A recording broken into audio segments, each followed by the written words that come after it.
Hi y'all, I'm Chase, and this is my 2017 Road King with a Milwaukee-Eight 107, affectionately known as Alice. And this is officially my first ride of March, and I am rusty. Kind of revving around a little bit, but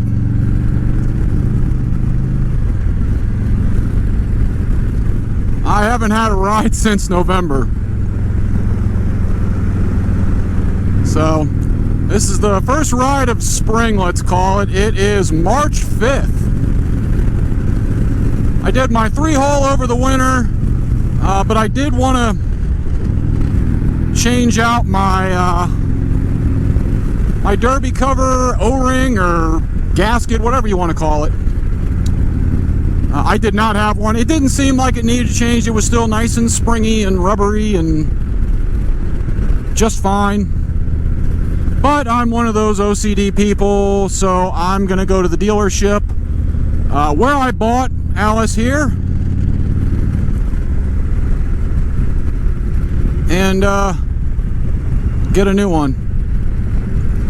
So, but I think what we're going to talk about today is, what are my plans for Alice? Well,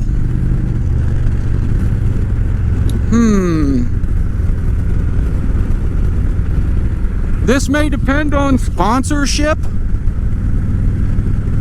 I don't know.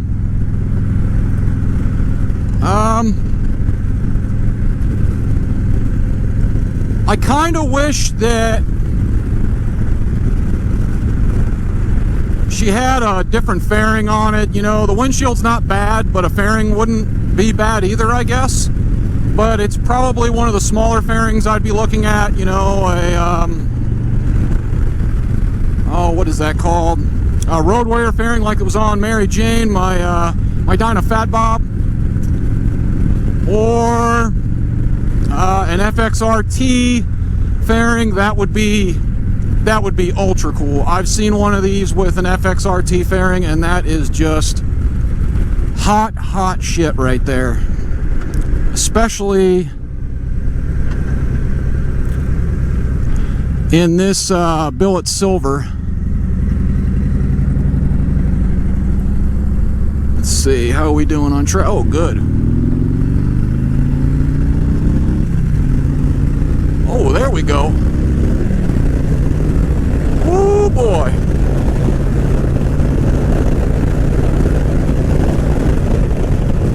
Oh man, that's, oh. Boy, I missed that. Let's see. Missing all these chuck holes. Setting the cruise, and we're off. It is a brisk, I think it was 58 when I left, so it's pretty brisk. It's not as brisk as my my November ride. I think it was 55, so, but yeah, I think I'd like to get a fairing. I don't have anything against this windshield. I love the FXRT fairings. I also love the Road Warrior fairing.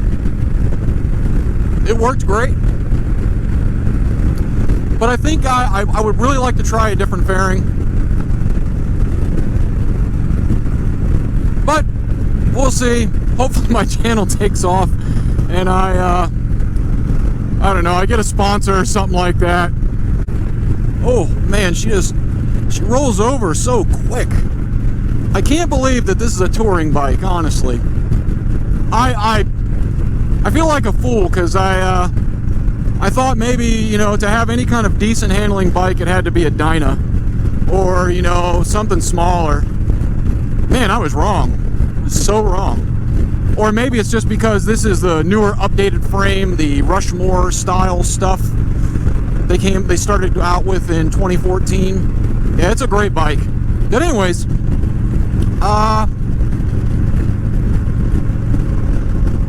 I seen that they have a new Vance & Hines, instead of the FP3 programmer, it's now called the FP4. I would honestly like to try that out. I don't think that would be bad. I mean, I had an FP3 at one point, but I was sorely disappointed. But I looked, and the new FP4, it looks like you can go in and tune it just like you can on my my Power Vision here.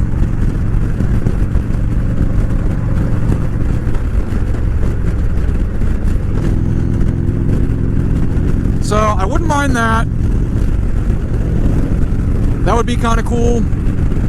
I wouldn't mind giving that a try out, but you know, I'm nobody, so I doubt Vance & Hines is going to sponsor me. Let's see, what else is there?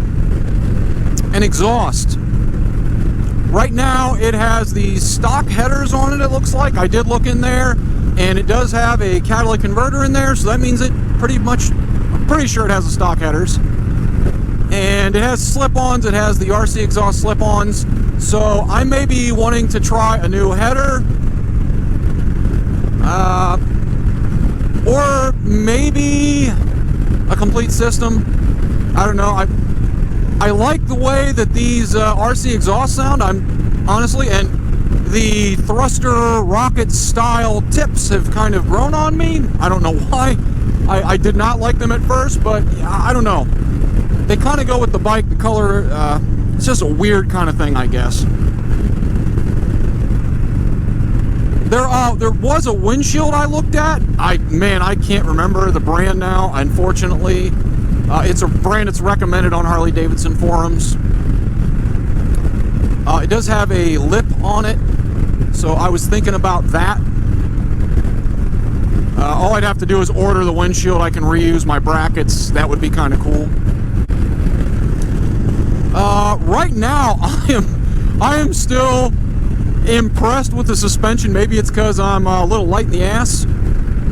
I weigh $176, I think the last time I checked. It was about a week ago. I mean, I might have put on a pound or lost a pound, but we'll see. Next time I check, maybe I'll update it, but yeah, I'm very happy with the shocks. If somebody has better shocks than these, and you'd like me to test them out, I will. I will do that. I will give them an honest review. If they are better, they are better. If they are not, then I will say so. But I am very, very impressed with these shocks, and maybe it's because the only shocks I've ever had on a bike were stocks. You know, just the stocker shocks, and well, they leave a lot to be desired, at least on my Dyna and my Sportsters. I think I'm gonna have to do a tune on this, but that would also come with the either getting my my dyno jet updated for the new bike. I wish it didn't cost $200 for them to unlock it. That's a pretty steep for just unlocking it so I can put it on another bike. I mean, it does work as a gauge cluster instrument. I mean, that's not bad, but I wish it I didn't have to get it reset for every bike. It's kind of crappy. Especially when I paid about $500 for it in the first place, and I already spent another $200 getting it unlocked. So I'm $700 deep in this thing, which kind of sucks. So, do I want to spend another $200, or do I want to spend, you know, $400 on a new one? Now, the fact that I got a screw in there that the ferrule that it screws into has let loose and I can't get the screws back out, that's making my decision a little bit tougher. I probably would have just went with the $200, but now that I can't get the ferrule out, and if I want to mount it somewhere else, I've been looking at ways to mount this. I've seen this little screw right here, and it's enticing for me to mount it right there on that screw.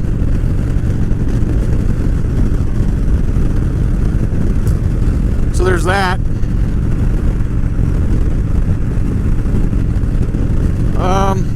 Kind of disappointing, but it has went through 2 other bikes, so I guess that's not so bad.